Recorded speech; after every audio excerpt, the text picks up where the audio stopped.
CM Revanth Reddy డైరెక్షన్లోనే తన ఇంటిపై దాడి జరిగిందన్నారు బీఆర్ఎస్ ఎమ్మెల్యే కౌశిక్ రెడ్డి. రేవంత్ ఆదేశాలతో తనను చంపేందుకు పోలీసులు దగ్గరుండి కాంగ్రెస్ గూండాలను ఇంటిపైకి పంపారని ఆరోపించారు. ఎమ్మెల్యే ప్రాణాలకే రక్షణ లేకపోతే రాష్ట్రంలోని సామాన్యుల పరిస్థితి ఏంటని ప్రశ్నించారు. అడికపూరి గాంధీ భాషను ప్రజలంతా గమనించాలని కౌశిక్ రెడ్డి కోరారు. పొద్దున నేను రాజుగారు ఇక్కడి నుంచి బయలుదేరి మేమిద్దరం వెళ్తాము, మా బీఆర్ఎస్ పార్టీ ఎమ్మెల్యే అంటున్నాడు కదా, గొడవ అవసరం లేదు, తను కూడా స్వాగతించిండు, కలిసి వస్తాము, తీసుకొని వచ్చుకుంటాం అని కేసీఆర్ గారి దగ్గర తీసుకుపోతామని నేను ఎంత చెప్పినా పోలీసు వాళ్ళు వినకుండా ఇవాళ నన్ను రాజుగారి ఇంట్లో అరెస్ట్ చేయడం జరిగింది. నేను ఒకటే అడుగుతా ఉన్నాను, మరియు నిన్న పోలీసు వాళ్ళు దగ్గర ఉండి గాంధీ గారికి ఎస్కాట్ ఇచ్చి ఆ గుండాలని తీసుకొని వచ్చి నన్ను చంపించే ప్రయత్నము నిన్న చేసిరు కదా, మరి నిన్న ఎందుకట్లా చేసిరని నేను అడుగుతా ఉన్నా పోలీసు వాళ్ళని.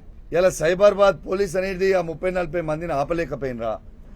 ఏ విధంగా ఈ రేవంత్ రెడ్డి గారి ప్రభుత్వం ఏ విధంగా వ్యవహరిస్తుందనేది దయచేసి ప్రతి ఒక్కరు కూడా గమనించాలని విజ్ఞప్తి చేస్తా ఉన్నాను.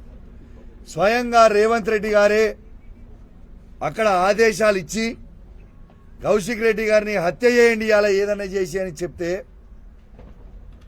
ఇలా ఒక ఎమ్మెల్యేకే ఈ తెలంగాణ రాష్ట్రంలో రక్షణ లేనప్పుడు సామాన్య ప్రజల పరిస్థితి ఏంది అని చెప్పి నేను అడుగుతా ఉన్నాను. నేను షేర్లింగంపల్లి ప్రజల్ని కూడా కోరుతా ఉన్నాను, శాసనసభ్యుడైన గాంధీ ఆయన మాట్లాడిన భాష ఒకసారి దయచేసి సమాజం గమనించాలని నేను విజ్ఞప్తి చేస్తా ఉన్నాను. ఒక శాసనసభ్యుడు మాట్లాడాల్సిన భాషనే నాది, నేను చేసిన తప్పేంది ఒక్కసారి మీ అందరు కూడా తెలంగాణ ప్రజలందరూ కూడా ఆలోచన చేయాలని విజ్ఞప్తి చేస్తాం. గాంధీ గారే స్వయంగా నేను కాంగ్రెస్ పార్టీలో లేను, నేను బీఆర్ఎస్ పార్టీ ఎమ్మెల్యేను అని తనే మీడియాకు చెప్తా ఉన్నాడు. మరి నేను మా ఎమ్మెల్యే గారి ఇంటికి వెళ్ళి తనని స్వాగతించి తెలంగాణ భవన్కి తీసుకెళ్లి కేసీఆర్ గారి దగ్గరికి తీసుకుపోతా అన్నా, దాంట్లో ఏమైనా తప్పున్నదా అని నేను అడుగుతా ఉన్నా. ఇలా ప్రజలని భయ ప్రాంతాలకి గురి చేయడానికి నీకు ఆ ప్రజలు ఓట్లేసి నేను ఎమ్మెల్యేగా చేసినరా అని నేను అడుగుతా ఉన్నాను. నీ రౌడీయిజం చూడడానికి నీ నియోజకవర్గాల్లో నీకు ఓట్లేసిరా అని నేను అడుగుతా ఉన్నాను. ఇలా కమ్యూనిటీలో ఉన్న ప్రజలందరూ కూడా నీకు ఓట్లేస్తేనే నువ్వు ఎమ్మెల్యే అయినావు కదా, ఓట్లేసిన ప్రజలని భయ ప్రాంతాలకి గురి చేయడం నువ్వు ఎంతవరకు కరెక్ట్ అని నేను అడుగుతా ఉన్నాను. ఇలా కాలనీలో మీరు ఆ కమ్యూనిటీకి సంబంధించిన గేట్లు డ్యామేజ్ చేసిర్రు, ఎంతో మంది ఇంట్లో గ్లాసులు పగలగొట్టిర్రు,